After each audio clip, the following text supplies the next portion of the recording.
Hello, and welcome to the Caliphs, the rise and fall of Arab power.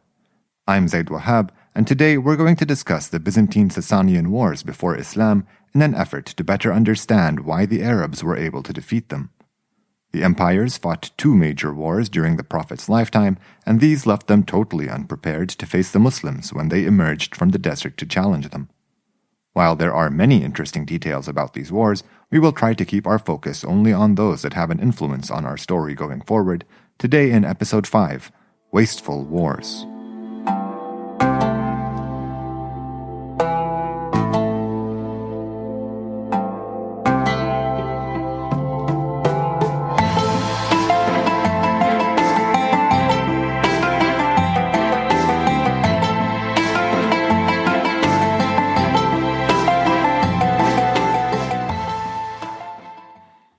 When trying to understand their overall conflict, it is easiest to think of the empires as sharing three border zones.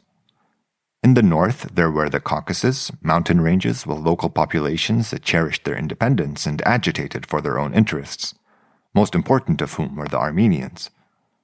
In the south, there was the desert between Iraq and Syria, which separated the two tribal confederacies maintained by the empires. The Byzantine allies were the Ghassanids, south of Syria, and their Sasanian counterparts were the Lakhmids in western Iraq. Between the desert in the south and the mountains in the north was Mesopotamia, Greek for the land between the rivers. The rivers in question are of course the Tigris and the Euphrates, and Mesopotamia came to refer specifically to the northern half of these rivers and both the fertile lands between them and those adjacent to their banks. This region was imperial territory on both sides, full of tax-producing agricultural towns protected by state armies in garrisons along its frontier, most important of which were the Byzantine Dera and the Sassanid Nisibis. Look at the map associated with this episode to see the Byzantine-Sassanid border in more detail. Okay, now that we've got that covered, let the hostilities begin. Despite a supposed 50-year peace signed in 562, tensions between the two empires continued to simmer before eventually boiling over in the 570s. On top of expelling the Aksumite allies of the Byzantines from the Yemen around that time, the Sassanians had the Lakhmids raid the Ghassanid territory in Syria, though they were not very successful. In 572, the Byzantines convinced the Armenians, kingmakers of the Caucasus, to switch sides and rebel against the Sassanids, promising them more autonomy under Byzantine patronage and help in facing down any Persian armies sent to coerce them back into their sphere of influence. This dramatically shifted the power balance in the north, and the Byzantines were now winning decisively on that front. For a while, the Byzantines were also winning in Mesopotamia, but a rumor made its way to the emperor that the general responsible for his victories there had his eye on the throne. The sudden sacking of this general led to considerable disarray, which the Sassanids were quick to take advantage of. Their capture of the fortified border city of Dera in southeast Anatolia is said to have literally driven the emperor insane. In another inexplicably self-destructive act, the emperor ordered the assassination of the chief of the Ghassanids. The chief survived the attempt on his life, but understandably ended his confederacy's alliance with the Byzantines, exposing their southern frontier. The Byzantines now agreed to pay tribute for peace in Mesopotamia, but the war raged on in the Caucasus as the Sassanids continued their efforts to regain authority over Armenian lands. A few years later, in 575, the Byzantines managed to mend their relationship with the Ghassanids, who quickly raided and sacked the Lakhmid capital of Hira.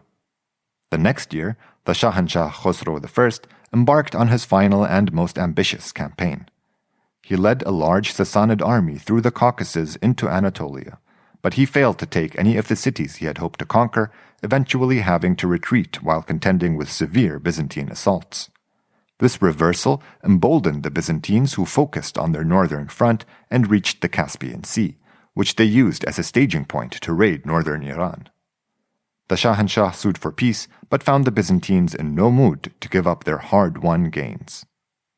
In 578, the truce in Mesopotamia came to an end, and Byzantine victories under their new Magister Militum Maurice worried the Shahanshah enough for him to sue for peace once again, but his son and successor, Hormuzd IV, brought negotiations to an end when he rose to power in 579 following his father's death. In 580, the Ghassanids again beat the Lakhmids on their own lands, and the Byzantines raided deep in Mesopotamia, crossing both rivers and reaching lands east of the Tigris. This is also the time that the new Shahanshah put his son Khosrow II in charge of the situation in Armenia. This Khosrow managed to convince the probably war-weary Armenian rebels to return to Sassanid overlordship, significantly improving the situation for his empire on its northern front. The next year, the Byzantines and Ghassanids undertook a joint campaign along the Euphrates, but when it struggled to make any progress, the leaders of the two forces resorted to blaming one another for its failure. Clearly, the Byzantine general Maurice had more clout and credibility within the empire, so the chief of the Ghassanids, the same one who had survived an assassination attempt 9 years earlier, was arrested on charges of treachery, triggering hostilities between the Byzantines and their clients once more. A few years later, the Byzantines, now led by Emperor Maurice, arrested the successor to the Ghassanid chief, further fragmenting the Arab confederacy that once protected their southern border. For the rest of the 580s, the frontier between the two empires came to a grinding stalemate. In 589, the Shahanshah Hormuzid appointed one of his most successful military commanders from the east in charge of fighting the Byzantines in the west. After his sound defeat and humiliating dismissal, this popular general rebelled against the state. Alarmed members of the Sassanid court killed the Shahanshah and installed his son Khosrow II as his successor, hoping that this would quell the rebellion. It didn't, and the general marched on the capital, defeating Khosrow and forced him to flee to the safety of Byzantine territory. Khosrow then asked Emperor Maurice for help, promising to return Byzantine lands conquered by the Sassanids should he retake his throne. Despite the unanimous rejection of this request by the Byzantine Senate, Maurice obliged, putting together an army of 35,000 for this purpose. Khosrow managed to win over a bulk of the Sassanid army stationed at Nisibis, the Sassanian counterpart to Dera, and the two forces defeated an army sent by the mutinous general in early 591. By the end of the year, the pretender to the throne was defeated in Azerbaijan, and the grateful Khosrow II agreed to an eternal peace with the Byzantine emperor. Assured of peace on his eastern front, Maurice now sent his armies to address other threats to his empire, namely the Slavs and Avars invading from the Balkans. The constant warfare had emptied the Byzantine treasuries of their wealth, and the empire was now effectively broke, necessitating strict fiscal reforms which included cutting payments to the armies. This led to several mutinies, the final one of which was in the Balkans in 602. The soldiers there declared their centurion, Phocas, emperor, and marched on the capital.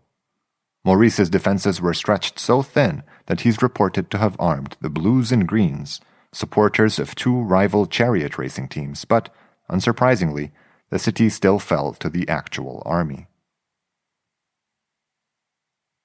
The Byzantine governor of Mesopotamia refused to acknowledge the legitimacy of Phocas and appealed to Khosrow II for help after the Byzantine emperor sent an army to take back the province from the uncooperative governor. The Shahanshah had spent the 10 years since the last war stamping out various internal rebellions, no doubt due to the perceived weakness of his need for Byzantine help in taking back his throne. He immediately sensed the opportunity at hand and declared his intentions to avenge Maurice, bringing the eternal peace to an end. It was in that year, 602, that Khosrow II also severely damaged his alliance with the Lakhmids. Sources do not agree on the reasons behind this break. Some say the Lakhmids failed to support Khosrow in his fight against the usurping general that preceded him, others that the Lakhmid chief wouldn't give his daughter to the Shahanshah in marriage. The latter makes little sense, and while the former certainly seems to provide sufficient motive, it does not explain why Khosrow did not do away with the Lakhmids earlier. Other sources still sometimes blame the chief's replacement, painting him as a vengeful or power-hungry underling who spread false rumors of treachery about the rightful chief in his bid for control. In any case, many tribes from the Lakhmid Confederation now broke with the empire and began raiding its border towns. 7 years later, in 609, they would ally with some of the Arabian Peninsula's more nomadic tribes and fight off a Sassanid army in the desert south of Iraq. This alliance's actions present a clear precursor to the raids ordered by Abu Bakr on the Sassanid Empire 24 years later. Arab sources agree that this victory was celebrated in the peninsula as a triumph of Arab unity against imperial aggression. Most sources say the Prophet himself celebrated the victory, though they do not agree on the date or significance of his praise for it. This is a good time to cover the Byzantine-Ghassanid alliance as well. Emperor Maurice's dislike of the Ghassanid chief clearly disrupted that relationship greatly, but some Arab tribes kept fighting for the empire. Personal grudges weren't all that got in the way, however. A much more important issue was that the Ghassanids and other Christians in the east, both in Syria and Egypt, were the wrong kinds of Christians as far as the Byzantines were concerned. Their belief that Jesus Christ had a single nature, known as Monophysitism, was heretical to Orthodox Christianity as defined by the Council of Chalcedon, which insisted that Jesus had two natures, both human and divine. This was a big deal, and Monophysites were persecuted in the empire from time to time. The extent and nature of this persecution are not clear, but keeping it in mind improves our understanding of why the Ghassanids and the populations of Syria and Egypt more generally may have felt like second-class citizens and not supported their empire so wholeheartedly. Overall, though, in these wars between the empires and the later ones against the Arabs, the Ghassanids proved more loyal to the Byzantines than the Lakhmids did to the Sasanians. Khosrow II started his war really strongly. In 605, he took Dera in Mesopotamia, and that cost Phocas's military regime a lot of prestige, leading to more internal unrest in the Byzantine Empire. In 609, Heraclius the Elder, Exarch of Africa, a position established by Maurice, rebelled against the throne and claimed the imperial title for himself and his son, also named Heraclius. The rebellion either led to or coincided with revolts in Syria, Palestine, and Egypt, and this unrest weakened support for Phocas enough for Heraclius's rebellion to succeed. In 610, the 35-year-old was named emperor, and for those of you keeping track, this was also the year of Muhammad's first revelation. Of course, the Sasanians did not just let all that chaos go to waste. They took the initiative in the east, and by the time Heraclius was crowned emperor, they had effectively regained control of Armenia, most of Mesopotamia, and had even taken Caesarea in the middle of Anatolia. Heraclius tried to make peace, but the Sasanians were having none of it. He proceeded to lay siege to them in the city, but they escaped and burnt part of it down in the process. The next year, the Sassanids began their invasion of Syria. In 613, they met and defeated Heraclius's army at Antioch, cutting off the province from the rest of the empire. From there, they continued south, capturing major cities like Emesa and Damascus without any prolonged sieges. The residents of these cities yielded quickly rather than resist, a preference that may have deeper meaning. Some attributed this surrender to Monophysite discontent and others to general war weariness, but all agree that it did save the Syrians and their cities a whole lot of pain. The next year, the Sassanids took Jerusalem, which held out for 3 weeks, resulting in 20,000 to 90,000 deaths, depending on who you ask. The loss of the Holy City dealt a strong blow to Byzantine morale, but they wouldn't get a chance to catch their breath. In 615, the Sassanids attacked Anatolia again, this time reaching all the way to Chalcedon, so close to Constantinople that today it's a neighborhood of Istanbul. It would take them 2 years to take the city, but after they did, they were in plain sight of the Byzantine capital, and Heraclius again sued for peace. The Sassanid forces did withdraw, but only to regroup and attack Egypt, taking the province with the fall of Alexandria after a year-long siege. With their domination of the eastern Mediterranean coastline complete, the Sassanids would go on to conquer a number of islands, threatening a naval assault on Constantinople. It is at this point that Khosrow II wrote to Heraclius, taunting him with the loss of his best cities, Caesarea, Alexandria, and Jerusalem, telling him that his capital was next, and asking him to see himself for the vile and inferior slave that he was. So far, this war had gone on for 20 years and saw nothing other than Sassanid victory.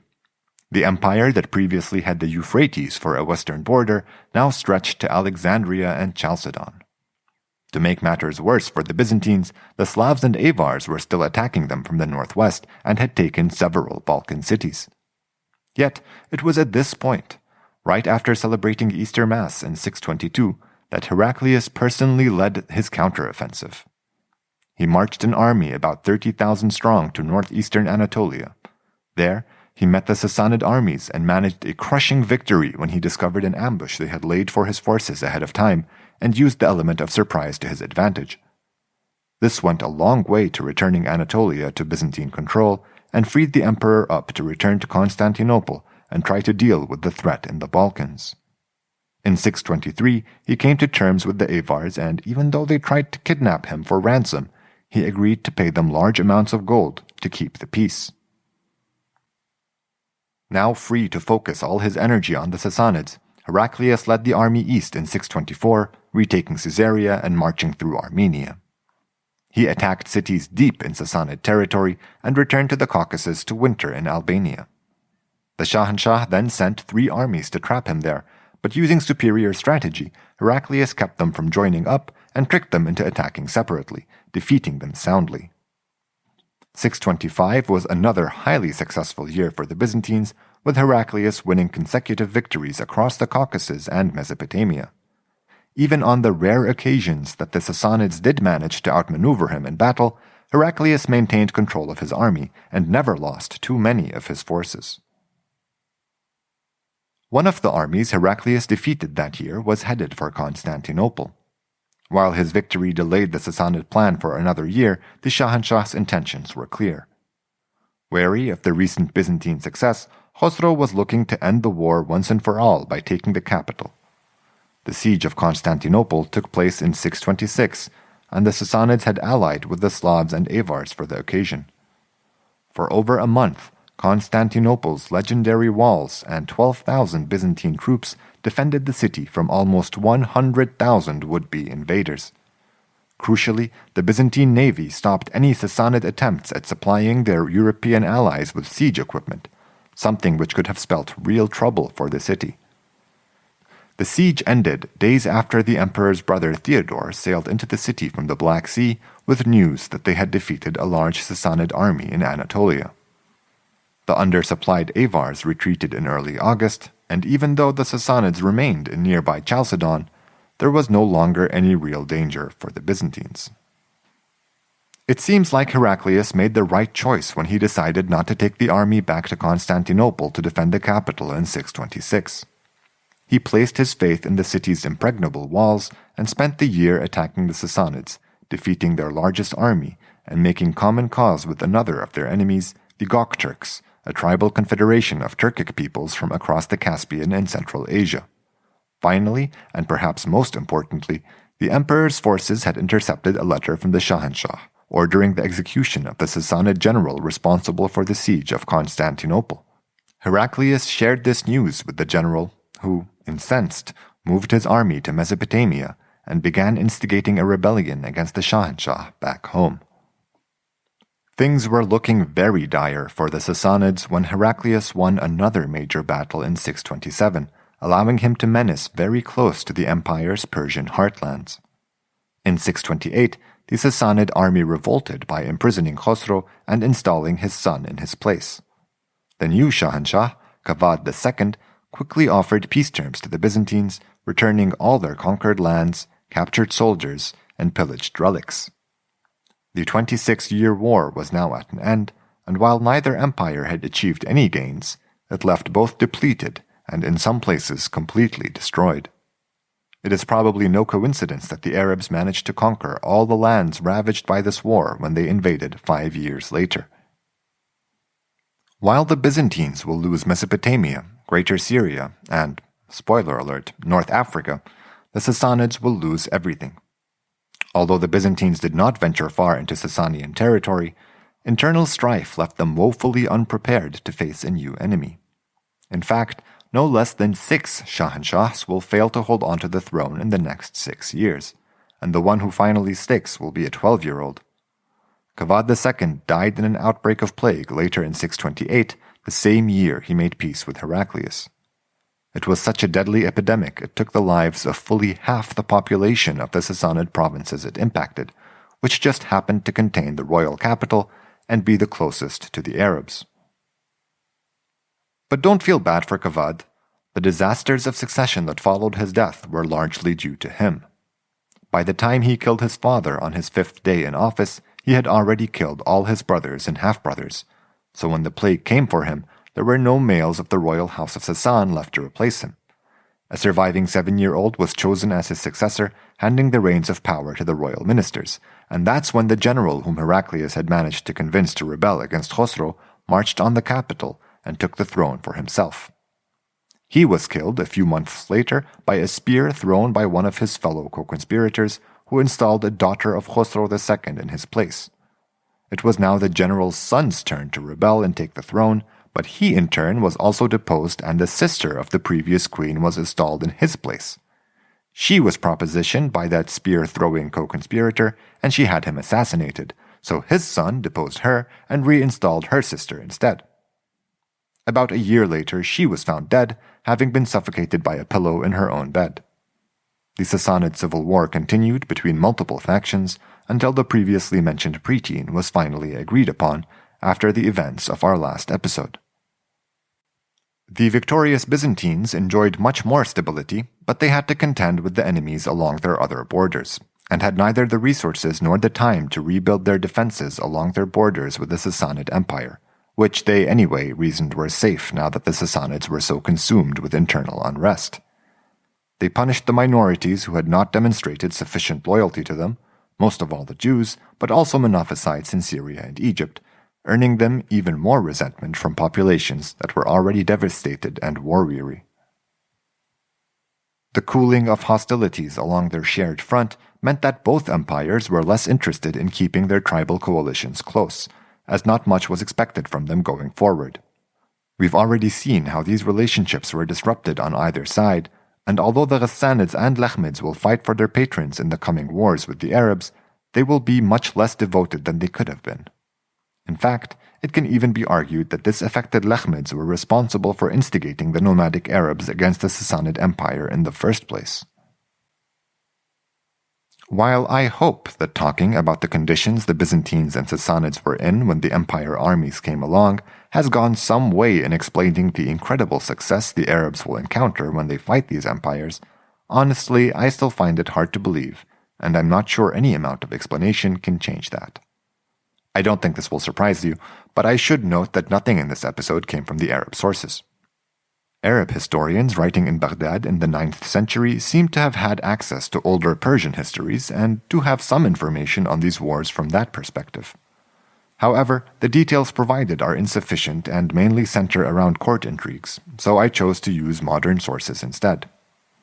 Join me next time as we return to the Arab sources for a discussion of the storied reign of Islam's second caliph, Umar ibn al-Khattab, here on The Caliphs, the rise and fall of Arab power.